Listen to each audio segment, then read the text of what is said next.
Hey, Court, we throw the word culture out a lot in sports. Can you explain how Sean Payton's culture is a winning culture?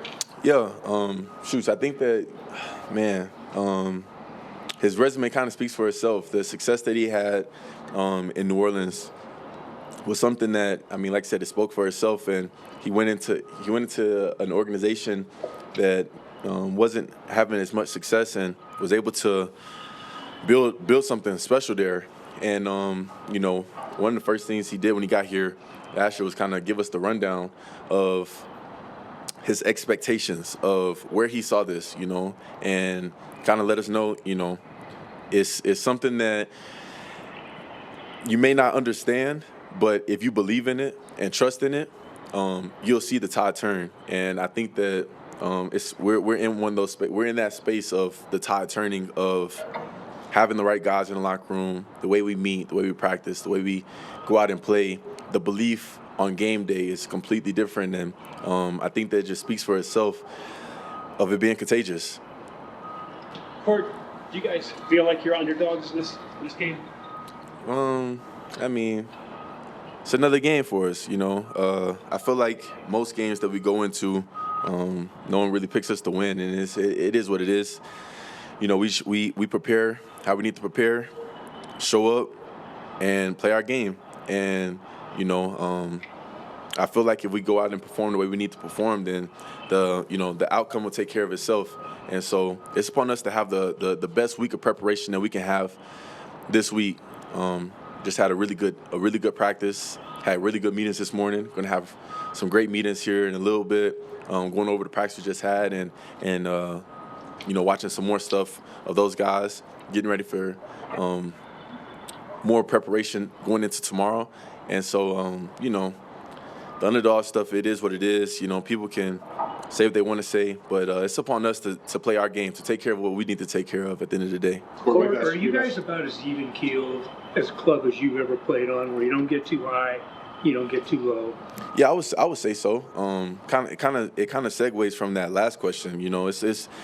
It's upon us. We know that if we prepare the way that we need to prepare, and take care of the little things of the recovery of our bodies, the film watching, the meetings, practice. If we take care of what we need to take care of, and do as we have been doing this season, then, like I said, the outcome will take care of itself.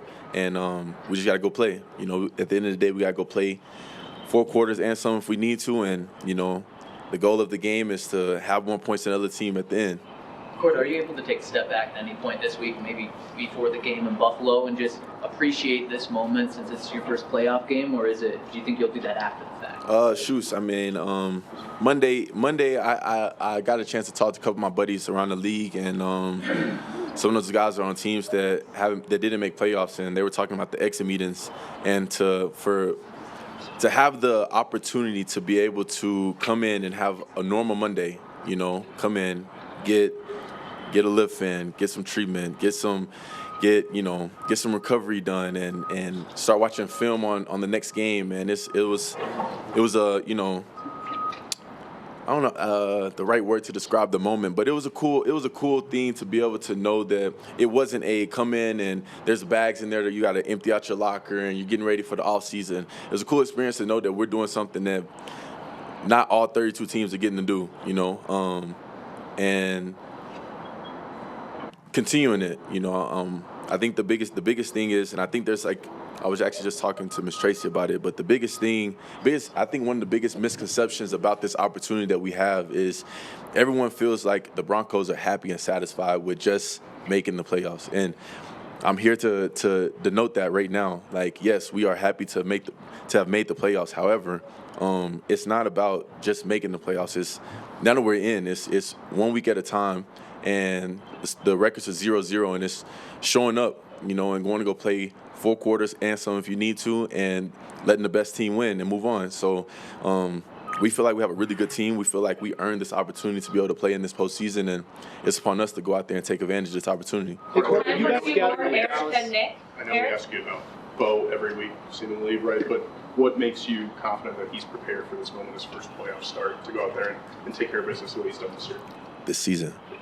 That's all I got for you this season. I mean, his resume speaks for himself. I mean, all he's done has gotten better over the course of the year, and it's been cool to watch his growth, watching him continue to grow and develop. And I think I tell you guys this every week I get a chance to talk to y'all, man. The dude has this drive in him to want to be better, want to get better. If there's something that he felt like he didn't do well the prior week, he's in a determination to be able to find a way to offset that with being better at it, so that whenever that opportunity comes again, it doesn't miss. So I would just say that, you know, the resume of what he's done so far allows us and myself to be able to have confidence that he's going to be prepared for this game. It's another opportunity. It's another game, man. It's like if they ever do decide to make it an 18-game season, this will be week 18. We just got to show up and go play, you know? Time for one more. You met in early August with a group on your own there at SMU, and kind of some of the opportunities you guys had to do different stuff. When you look back on it as this kind of table setter for the season, what did you gain from that kind of experience?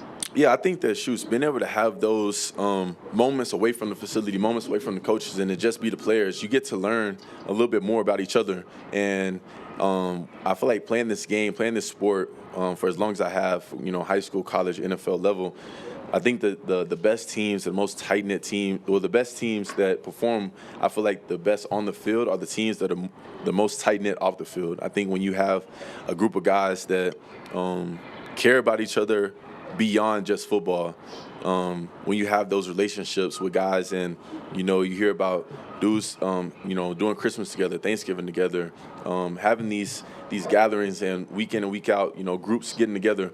I think that those are the teams that have the most success, because you're playing for more than just, this is my teammate. It's like, nah, this is my brother, and I know I want to go out here and do the best I possibly can, because I know that he's doing the best he can for his family. And so it's, at the end of the day, you're like, okay, I don't want to be the guy that lets my brother down, because I know he's giving his all for himself, his family, and my family. So it's like, why wouldn't I do the same for him? And I think that those opportunities away from the facility allows us to be able to create those relationships, and allows us to be able to go out and, you know, perform at a different level, because you don't want to let your brother down.